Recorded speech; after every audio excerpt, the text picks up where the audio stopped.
News Hour tonight. Tinubu calls for calm, seeks diplomatic path with U.S. Bandits break peace deal, kill 2 leaders in Katsina. Senate directs NAFDAC to begin sachet alcohol ban in December. And away from Nigeria, Trump shuns G20 summit, demands South Africa's suspension. Hello, good evening and welcome to News Hour on Trust TV. I am Fatima Ahmed Musa. Thank you so much for joining us.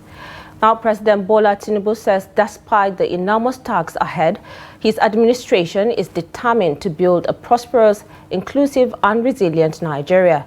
He was responding to a report presented to the Federal Executive Council on Tuesday outlining economic strides made of recent, including the successful Eurobond issuance, which peaked at over $13 billion in veiled response to U.S. President Donald Trump's threatening military action in Nigeria if the killings of Christians were not addressed. The president said government was engaging the world diplomatically. Kendi Amodu reports. Despite the fact that its economic gains are not impacting positively on the majority of Nigerians, government continues to blow its own trumpet about its successes with the economy. The latest of such gains is the successful Eurobond issuance, which Minister of Finance says is a testament to the continued investor confidence in the country. Other successes, which it says draw down from the president's bold and sometimes unpopular economic reforms, are the growth of Nigeria's GDP by 4.23% in the second quarter of 2025, which is the highest in a decade. 13 sectors recorded growth above 7%, up from 9 in the previous quarter, showing broad-based resilience. The industrial sector nearly doubled its growth from 3.72% to 7.45%, reflecting rising productivity and investor confidence.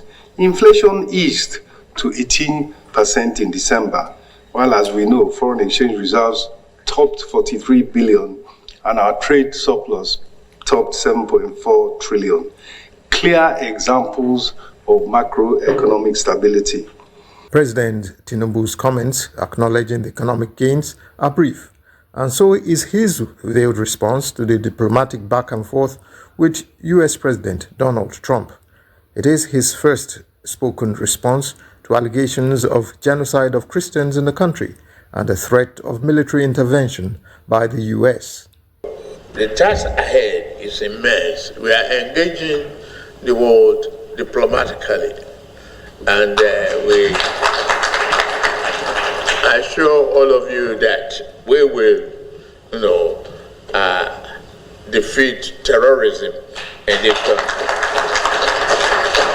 The task ahead is immense, but it's our resolve to move forward with unity and purpose, guided by renewed hope agenda, to build a prosperous, inclusive, and resilient Nigeria. Thank you very much. Before the meeting of the Council of Ministers commenced in full, Secretary to the Government of the Federation, George Akume, paid tribute to 2 members of the cabinet that had passed on. Senator Solomon Ehuga served as Minister of State for the Federal Capital Territory between 1999 and 2003, while General Muhammad Abdullahi was Chief of Staff to President Olusegun Obasanjo and briefly to President Umaru Musa Yar'Adua. From State House Abuja, Kendi Amodu, Trust TV News. The United States House of Representatives has called on the Department of State and Treasury to impose targeted sanctions on individuals and organizations, including the Miyetti Allah Cattle Breeders Association of Nigeria and Miyetti Allah Cattle Hore, over alleged violations of religious freedom in Nigeria. The call is contained in the House Resolution 860 introduced before the House on Tuesday and co-sponsored by Christopher Smith and Paul Huizenga, according to a report on the U.S. Congress website. The development follows U.S. President Donald Trump's recent post on Truth Social, where he designated Nigeria as a country of particular concern. and threatened possible military action if alleged killings of Christians were not addressed. The resolution condemned Trump's action and cited multiple media and NGO reports alleging attacks on civilians, destruction of places of worship, mass displacement, and what it described as a pattern of impunity in Nigeria's handling of religious violence. Supporters of the measure argued that the CPC resignation will strengthen U.S. diplomatic leverage to press Nigeria for accountability and protection of religious minority. They also urged that U.S. foreign assistance to Nigeria be conditioned on demonstrable steps to prevent persecute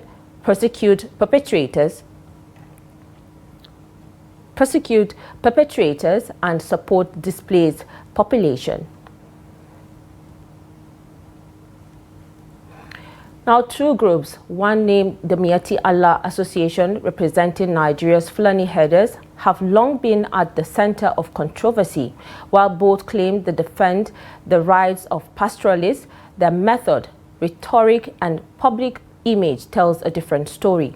For decades, the name Miyetti Allah has carried weight among Nigeria's pastoralist communities, but behind it are two distinct organizations: the Miyetti Allah Cattle Breeder Association of Nigeria, known as MACBAN, and the Miyetti Allah Kautal Hore. MACBAN was founded in 1970s to represent the welfare of Fulani herders. They organize grazing rights, education, and access to land. It has chapters across all 36 states and is officially recognized by the government as the largest pastoral association in the country. The group described itself as non-violent and focused on advocacy, often engaging with authorities to resolve disputes between farmers and herders. Both critics argue MACBAN's influence has sometimes shielded violent actors. Its leaders have been accused of defending herders linked to deadly clashes in the Middle Belt and north-central Nigeria, allegations the group strongly denies. A splinter organization, the Miyetti Allah Cattle Hore, emerged in the early 20s with a more assertive tone. Its leaders say they are defending Fulani rights against discrimination and restrictive grazing laws. That kind of rhetoric has drawn heavy criticism. The group has faced allegations of encouraging militancy and making provocative statements, especially after threats of retaliation in states enforcing anti-open grazing laws like Benue and Taraba State. Despite their controversies, both groups remain influential in Nigeria's security and agricultural space, with over 20 million people involved in the livestock sector. A national peace for ranching policy inevitably passes through their hands. Analysts say the problem lies in the blurred line between advocacy and protectionism. When herders' attack happens, the public looms both Miyetti Allah groups together, masking international division and making accountability harder. Beyond the accusations, both MACBAN and Kautal Hore face a changing reality. Desertification, migration pressures, and shrinking grazing routes are forcing herders deeper into conflict zones. The two associations insist they are parts of the solution, not the problem, but many Nigerians believe peace will remain fragile until clear lines are drawn between lawful advocacy and violent defense. The United States military has reportedly drafted contingency plans for possible strikes in Nigeria following an order by President Donald Trump over alleged persecution of Christians. Sources say the plans submitted by AFRICOM outline 3 levels of engagement, from drone strikes to full-scale operations, a move raising diplomatic tension and fear of destabilization. Trust TV's Abdullah Ahmed explains what drives the U.S. position, how it could play out, and what this means for Nigeria's security. Take a look. The United States military has reportedly drawn up contingency plans for a possible strike in Nigeria. It follows President Donald Trump's order to the Pentagon to prepare for intervention over alleged persecution and killings of Christians in Nigeria. According to US reports, the plans come from the Africa Command, AFRICOM, which currently oversees over 6,000 to 7,500 American troops spread across the African continent. Most of them are based in Djibouti, Kenya, and West African coastal states. They support partner forces, provide intelligence, and conduct counterterrorism operations. Now, Nigeria is on the radar. Sources say 3 levels of engagement are under consideration: heavy, medium, and light. Each comes with its own risks and consequences. The heavy option would send a U.S. aircraft carrier strike group to the Gulf of Guinea. From there, fighter jets or bombers could target insurgent camps deep inside northern Nigeria. The medium plan involves drone operations using MQ-9 Reapers and MQ-1 Predators for precision strikes. And the light option focuses on coordination with Nigerian forces, intelligence sharing, logistics, and support missions. There's a precedent for US-Nigeria cooperation done right. Back in April of 2022, US Africa Command conducted joint drills with Nigeria's elite Navy Special Boat Service, focused on hostage rescue and counterinsurgency. 2 years earlier, back in 2020, US Navy SEALs from the famed Team 6 executed a precision raid in northern Nigeria, rescuing an American hostage with support from Nigerian intelligence. It was fast, surgical, and successful, proof that coordination can work without undermining sovereignty. But applying that model to a broad internal security issue like Plateau or Benue is another matter. It will require real-time intelligence sharing, controlled air access, and boots on the ground in civilian areas, which many experts say is a recipe that could easily go wrong. The conflicts across Nigeria are not one and the same. In the northeast, for instance, Boko Haram and ISWAP fighters operate across rough terrains, targeting both civilians and military installations. These are different battlegrounds that require different responses. Military analysts warn that a blanket American approach could backfire. Nigeria's insurgency is not confined to a single ideology or region. Bombing one part of the country could inflame another, and if Nigeria refuses to cooperate by, say, denying access, airspace clearance, or intelligence, the US might act unilaterally. That would strain diplomatic relations and risk civilian casualties. Militant groups could also exploit the moment, framing the government as a US proxy, which could worsen radicalization. Still, some see an upside.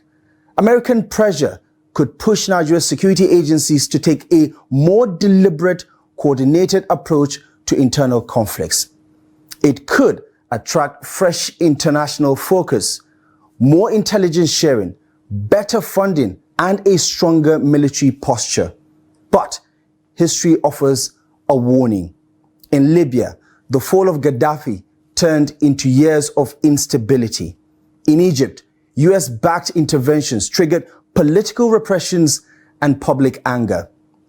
Good intentions in Washington doesn't always translate into good outcomes on the ground. Operationally, the US also faces its own limits. After withdrawing from bases in Niger earlier this year, it lacks a nearby launch platform for sustained drone missions. Deploying an aircraft carrier to the Gulf of Guinea will stretch US naval capacity already engaged in the Pacific and in the Middle East. As both nations weigh their options, one thing is clear: any military move in Nigeria will carry high stakes for diplomacy, security, and regional stability. A single misstep could turn a crisis of perception into a crisis of consequence. Now, amid rising online debates over claims of Christian genocide, In Nigeria, a Trust TV investigation has found a wave of fake news spreading on X, formerly Twitter, aimed at fueling tensions between Christians and Muslims.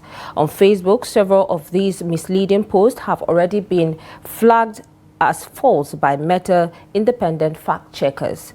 In this report, Trust TV's Ibrahim Ismail looks at how false narratives are worsening division among Nigerians. Take a look.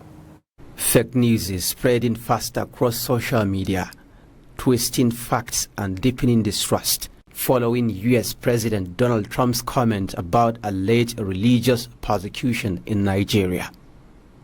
Analysts say some of these data relied on by the White House are misleading.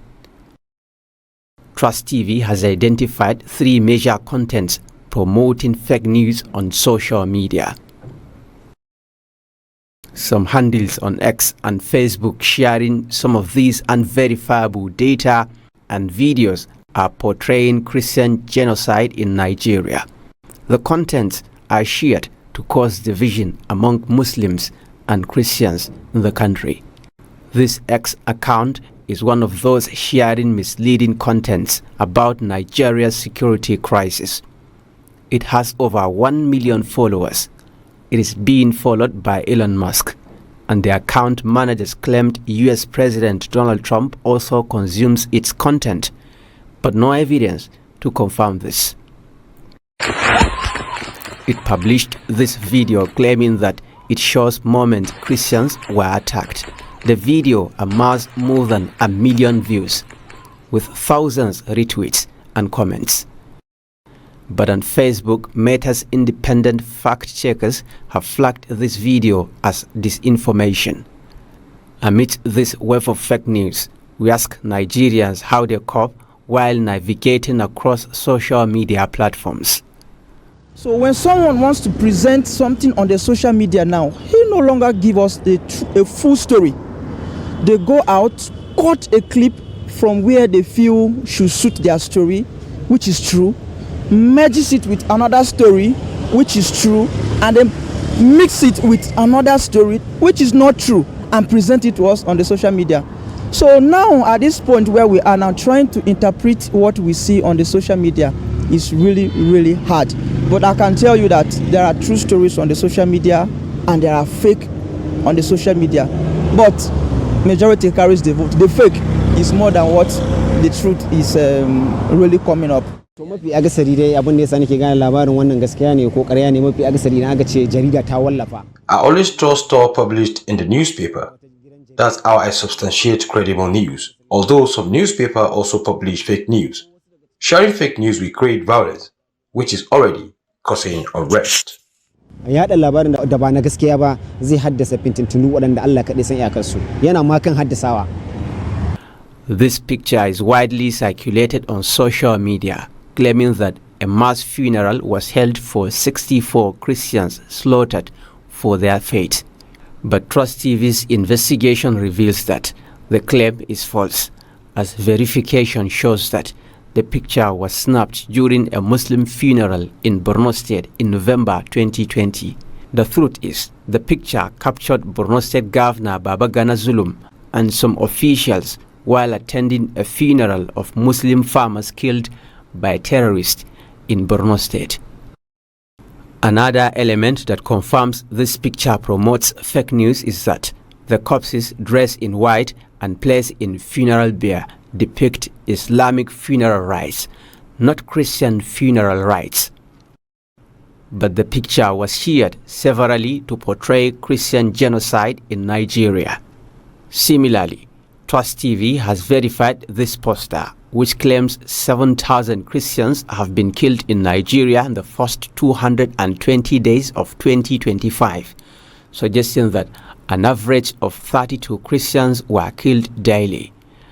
As it also claims 100 churches are destroyed every month. However, security analyst Dr. Kabir Adamu, the managing director of Beacon Security and Intelligence Limited, said investigation reveals that there is no evidence to back these claims. As at today, about 9,000 Nigerians have been killed from the beginning of January to the end of October 2025. There is enough data to suggest that this statement that about 7,000 Christians have been killed, according to one of the platforms on social media, which was used by someone who is close to President Donald Trump, and which they used to say there is Christian genocide in Nigeria, cannot be true.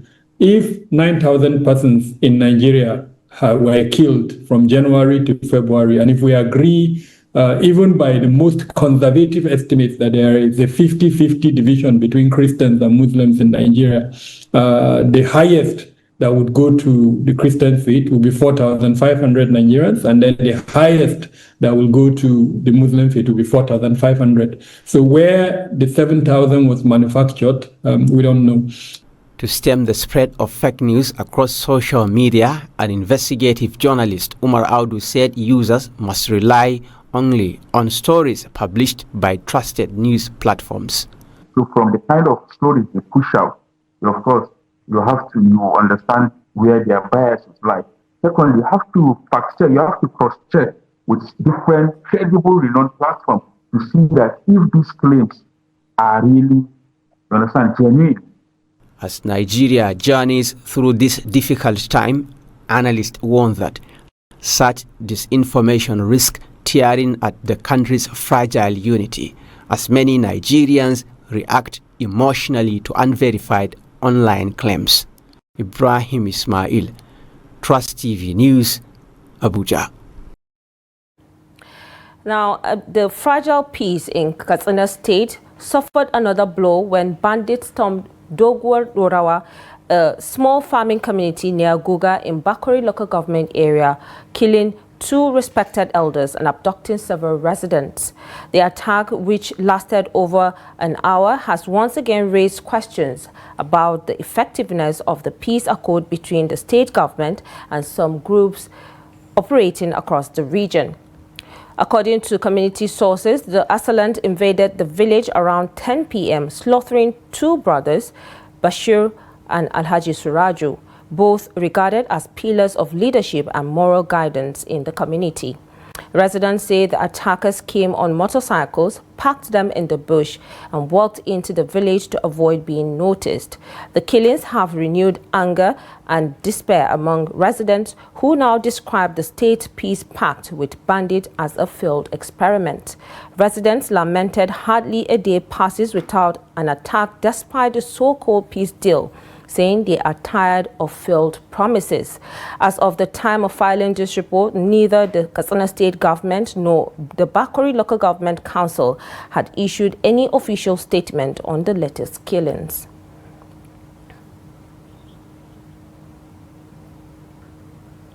And now joining us via Zoom is our correspondent, Abdullah Yamadi, to give us an update on this recent killings. Thank you so much, Yamadi, for joining us. Yeah, welcome. All right, so can you describe the atmosphere and the mood of the community following this attack? Well, the atmosphere in the communities you mentioned is that of fear and chaos, because at the moment residents are saying they cannot access their farms.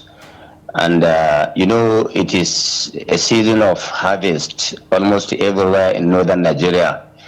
And these people have planted food items and other farm produce, some of which are perishable items.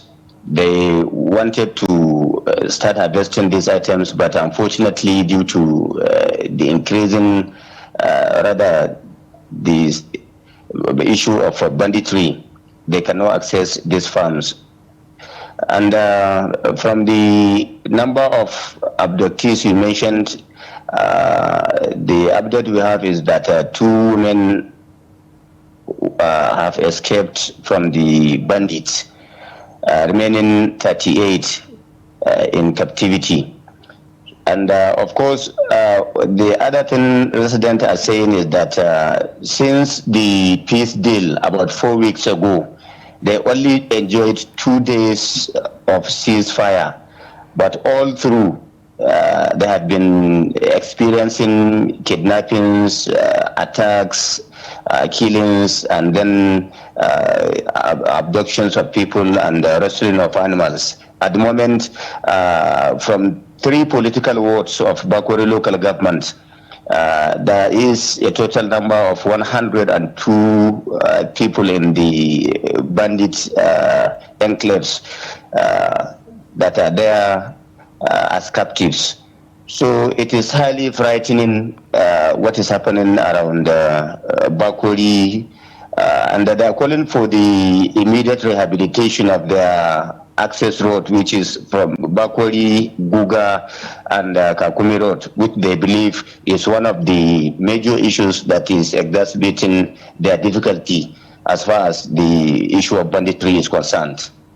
All right, so you just mentioned 2 have escaped out of the number 40 people that were abducted, if I may get the number correctly. What more information do we have about those that were able to escape?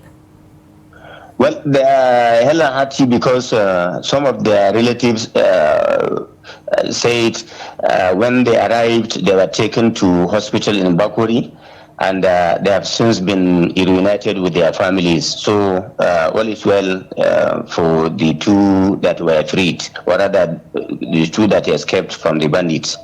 What did you observe about the security presence or response in the area? Well, security presence or security responses is one thing. Doing what is expected of the security is another. People have lost hope, especially when it comes to distress calls. When they need help from security personnel, they no longer assist, or rather they no longer respond to distress calls from the residents. And at the moment, I can tell you vividly that people are losing hope, and they are only praying and asking the government to deploy more security personnel from other sources, especially security forces that can confront the bandits.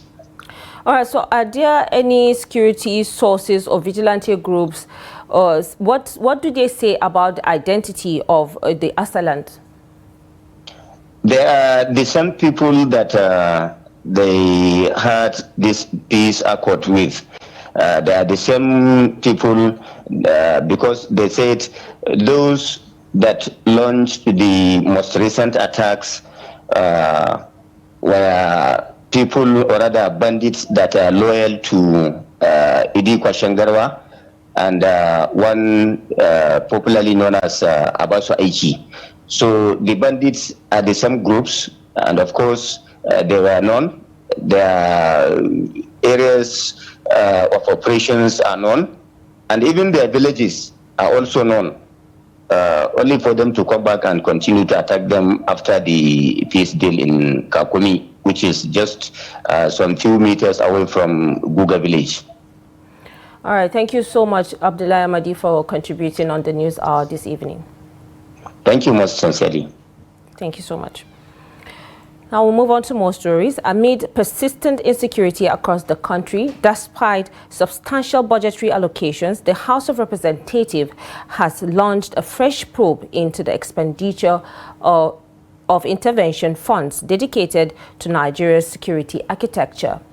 The investigation will examine how funds released since 2020 were managed by various ministries, departments and agencies, and whether they produce measurable results in safeguarding lives and properties. The report.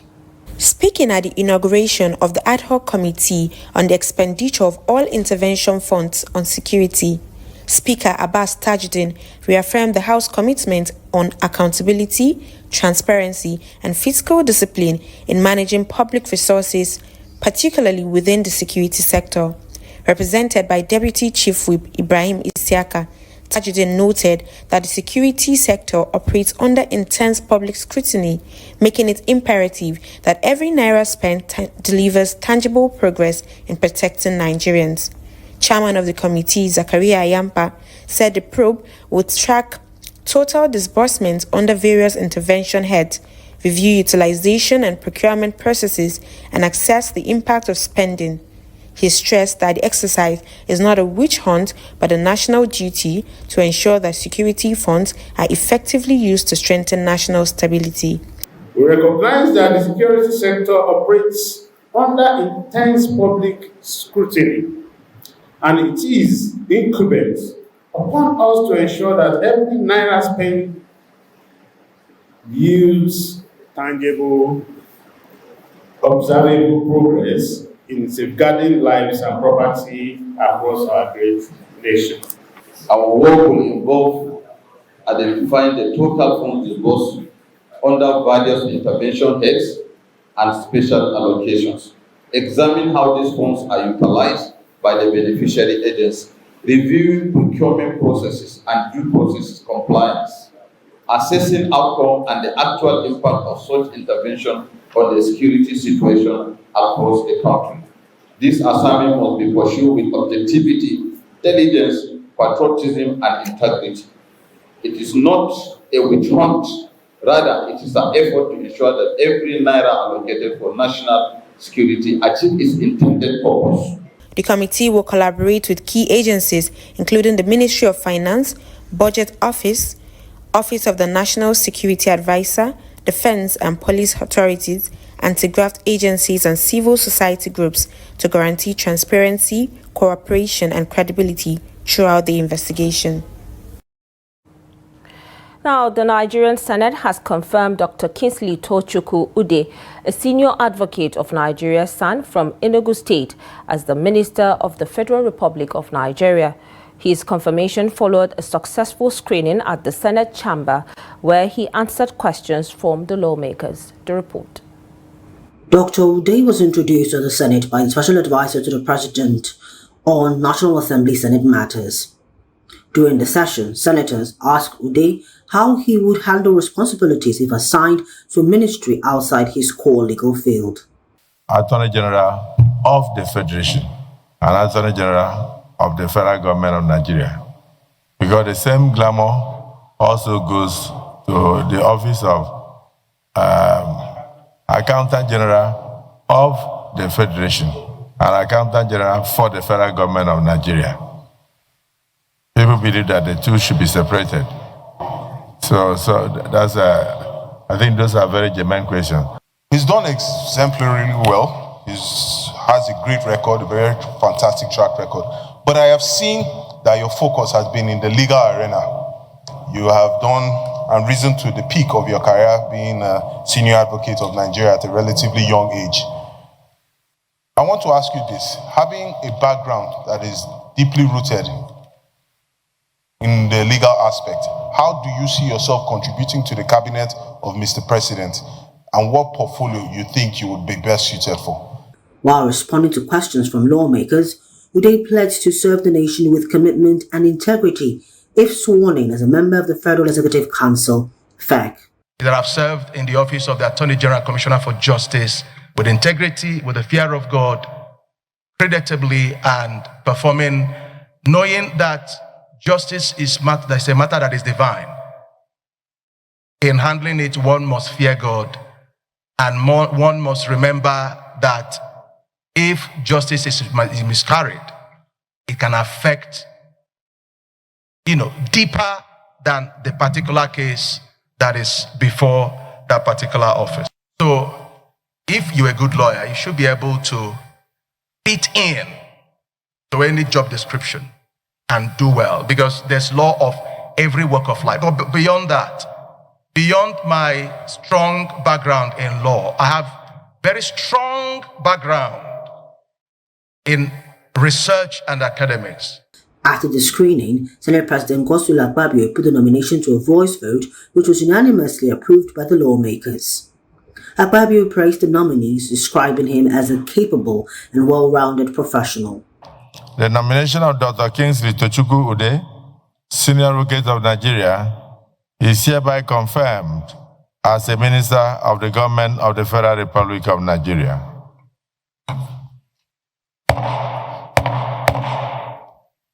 Let me thank Mr. President for the nomination of Dr. Kingsley Tochukwu, Senior Advocate of Nigeria. He appears to be a fit and proper person, highly educated and very cerebral, to work as a Minister of the Federal Republic of Nigeria. His confirmation restores Enugu State's representation in the Federal Executive Council as a replacement for Uche Nnaji, who recently resigned as Minister of Innovation, Science and Technology over alleged certificate forgery. Now, in another development, the chairman of the Senate Committee on Finance, Senator Musa Sani, has declared that Nigeria is open and ready for business following the series of economic reforms implemented by President Bola Tinubu. Speaking on Wednesday at the EU-Africa Dialogue on Financing Africa's Investment Gap, held during the Africa Governance Forum at the University of Oxford, United Kingdom, Musa urged international partners to prioritize local investment and the packaging of bankable projects capable of driving sustainable growth. He noted that the current administration's policies had laid a strong foundation for economic recovery and investor confidence, stressing that collaborations between Africa and Europe must focus on mutual beneficial, development-oriented partnership. Recently, we were at the World Bank, and we questioned, why is it that when you see a development, you have tagged us developing countries, especially Africa, where you're saying, okay, you project about $400 million, 400 million, not $400 billion, $400 million to provide power, energy to Africa. And to my belief, I know that there's African countries that will be able to tap their resources, harness their resources, explore them, and be able to put $400 million on the table to energize, to power their own country. Nigeria is a test case. I mean, it's an example of doing it. We can do it. So many other African countries can do the same. But where is the startup capital? How do we prepare ourselves in getting those startup capital? So our project feasibility, our project concepts all need to be redesigned. We need to work seriously towards getting them right. And how do we do it? Reforms sometimes are very difficult, but we must bring in reforms.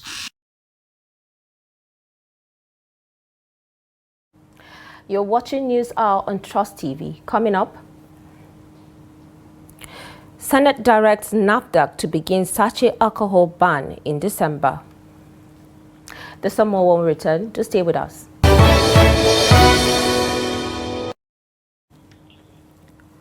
Welcome back. If you're just joining, this is News Hour on Trust TV. In case you missed it, here's a recap of our top stories again. We told you that Tinubu calls for calm 6 diplomatic pathway with U.S. Bandits break peace deal, kill 2 leaders in Katsina. Moving on, the crisis-ridden People's Democratic Party, PDP, has provided graphic details of how its suspended National Secretary, Samuel Anyanwu, allegedly led thugs to break into the party's National Secretariat in Abuja on Monday. Recall that the PDP National Working Committee, led by the national chairman, Ambassador Ilia Damagun, had last week suspended Anyanwu and others from the party over alleged anti-party activities. But Anyanwu, at a different gathering, also issued a counter-suspension order against Damagun and others, announcing the party's national vice chairman, North Central, Muhammad Abdurrahman, as the new acting national chairman of the party. Consequently, on Monday, Anyanwu led Abdurrahman in company of protesters to take over the PDP National Secretariat, purportedly as new leaders of the party. However, The Damagun-led PDP on Thursday said CCTV footage has exposed the suspended National Secretary Samuel Anyao and an alleged thug leader, Emmanuel Okoronko, as leading the break-in at the Wadata Plaza National Secretariat of the party. The footage, independently verified by PDP loyalists and shared widely on social media under Wadata Invention, captures the group smashing locks and breaking doors at the party's National Secretariat. Now, journalism is one of the most respected professions globally, yet it remains one of the most challenging and risky. In Nigeria, where insecurity, misinformation and public tension continue to rise, the safety of journalists, especially those working in the field, has become more critical than ever. To this end, safety experts are now urging journalists to prioritize personal safety while carrying out their duties. The report.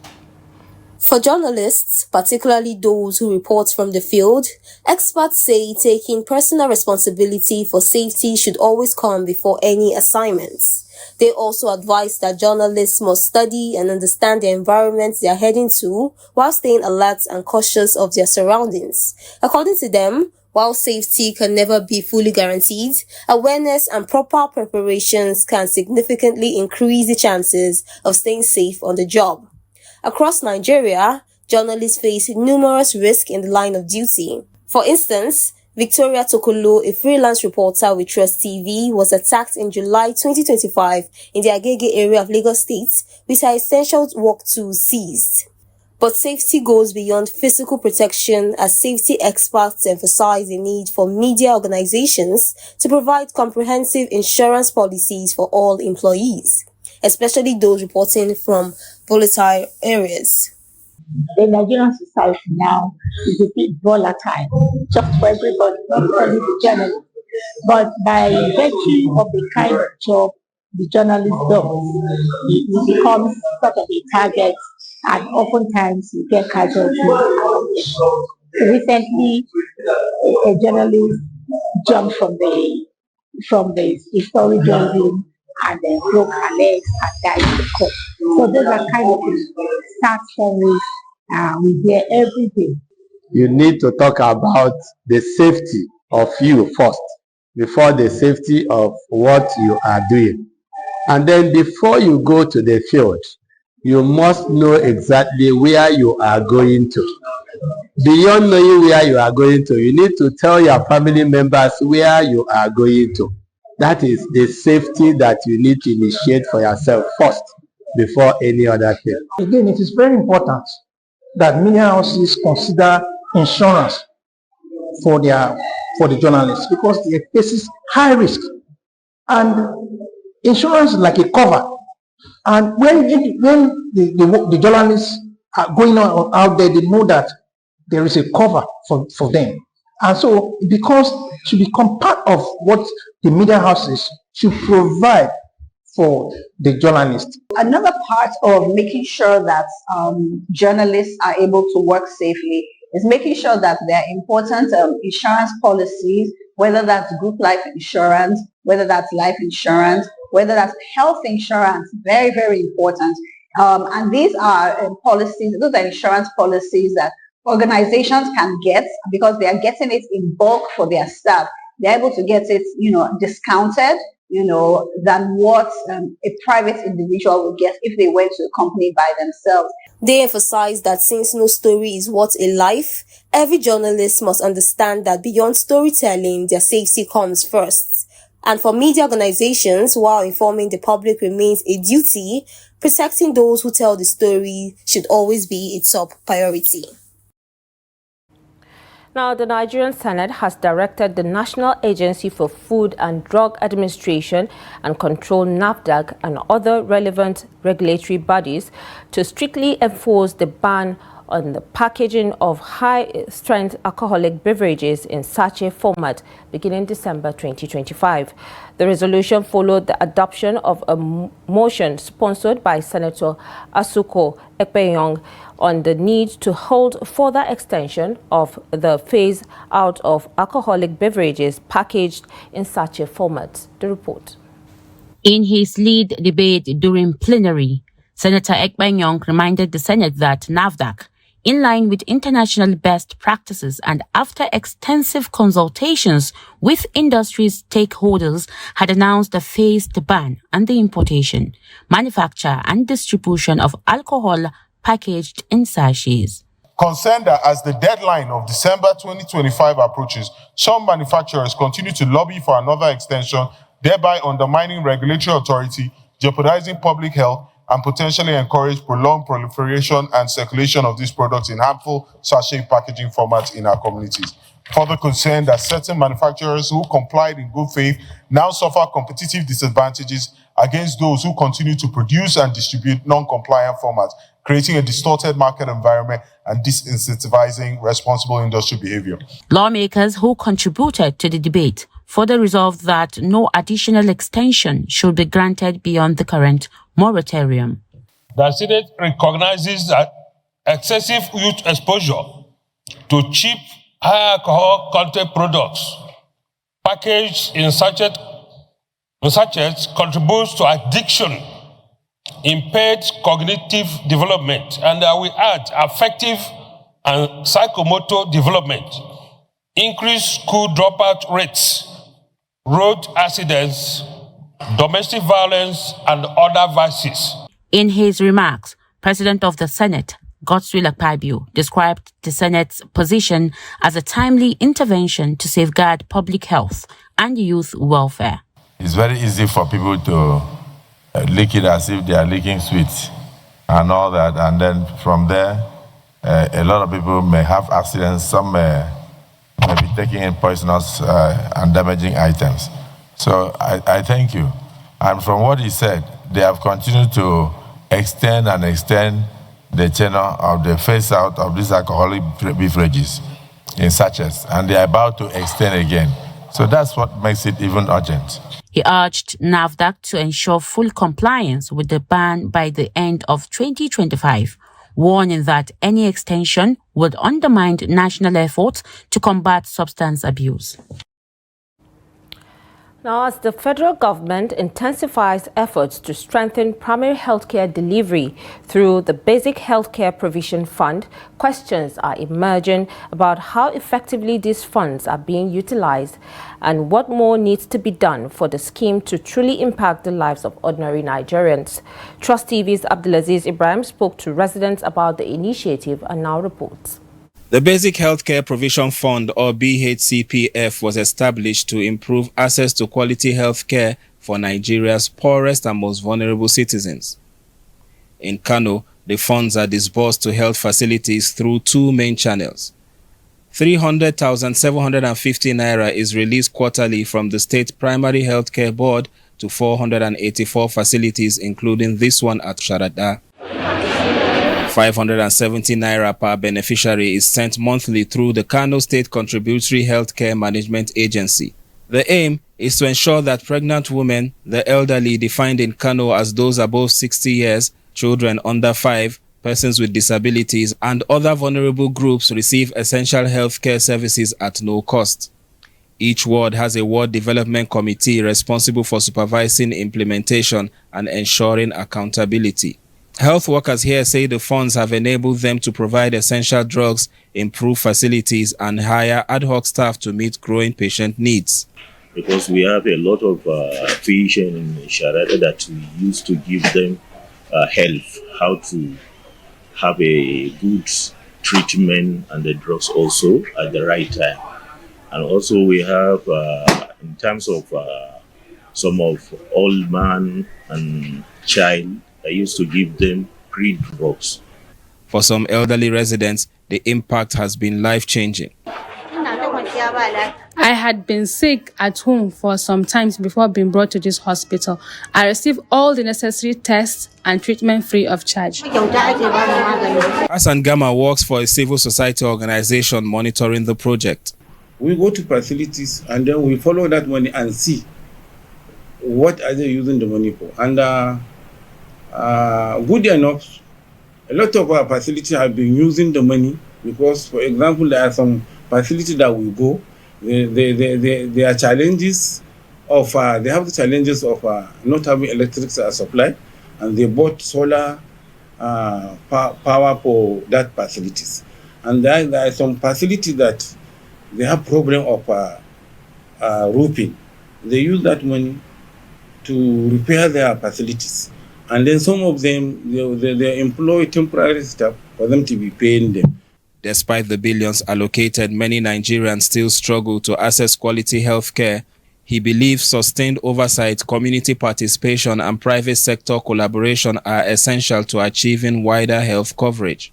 Because the system said the federal government will be putting 1% from its consolidated revenue fund.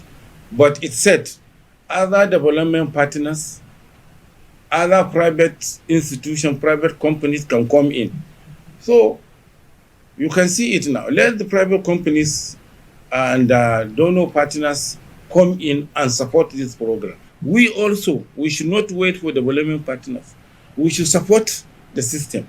For us now, let us be going out, conducting monitoring. You know, in Nigeria system, if you want it to work, you have to express action on monitoring.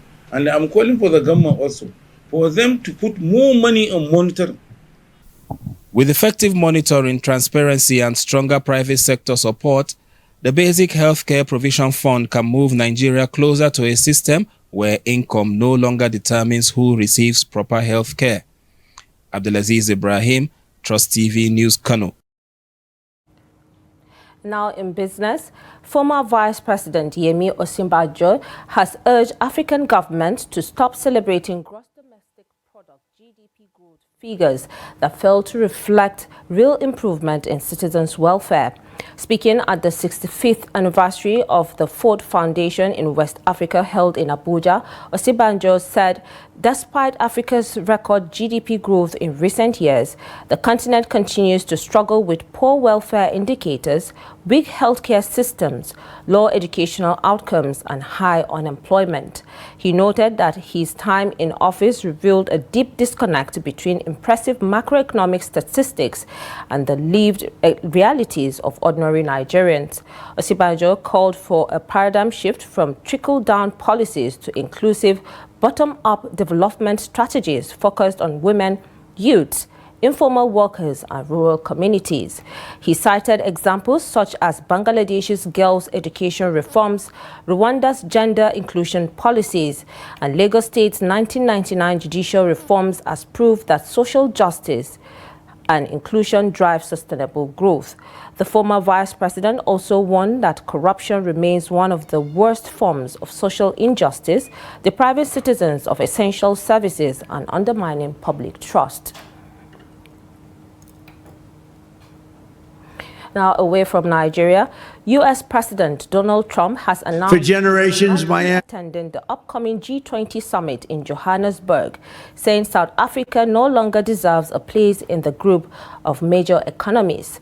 Speaking at the American Business Forum in Miami on Wednesday, Trump said South Africa shouldn't even be in the Gs anymore because what happens there is bad.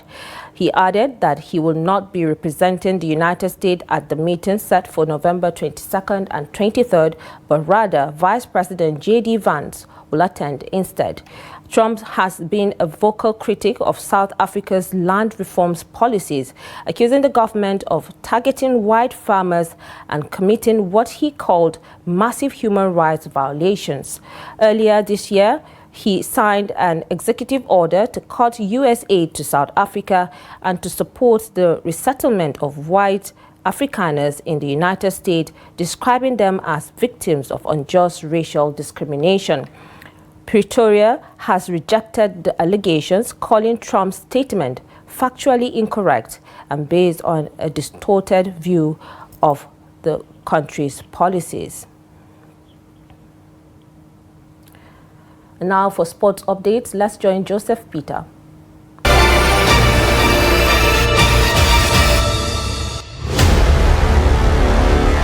Matches will be broadcasted on free-to-air television and digital platforms, making them accessible to a wider audience across the country. This move is expected to deepen fan engagement and ensure that every Nigerian can enjoy the league action from the comfort of their home at no cost. MPFL Chairman Otunga Gbenga Egbele emphasized that this partnership is just one piece of a bigger strategy to drive commercial innovation, content expansion, and wider access, alluding to a shift into an era of commercial innovation. The league has also signed a separate strategic data partnership worth over 600 million naira, which includes an annual payment of 140 million naira for technical data services.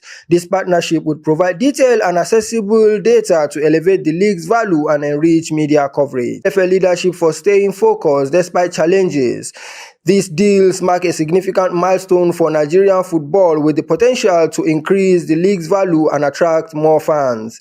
The signing ceremony was attended by top government and industry figures, including the Director General of the National Broadcasting Corporation, NBC, Charles Ebu, Director General of the National Orientation Agency, NOA, Malam Lanre Isa Onilu, and Director General of Voice of Nigeria, VON, Malam Jibril Baba Ndachi. With this new structure, the MPFL is poised to enter its most commercially promising era with television unbundling, direct data monetization, and an open-door broadcast framework set to transform the league. That's Sport News. I'm Joseph Peter.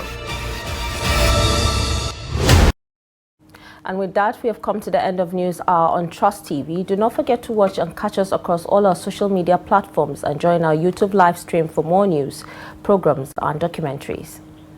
I'm Fatima Ahmed Musa from me and the crew. Thanks for watching.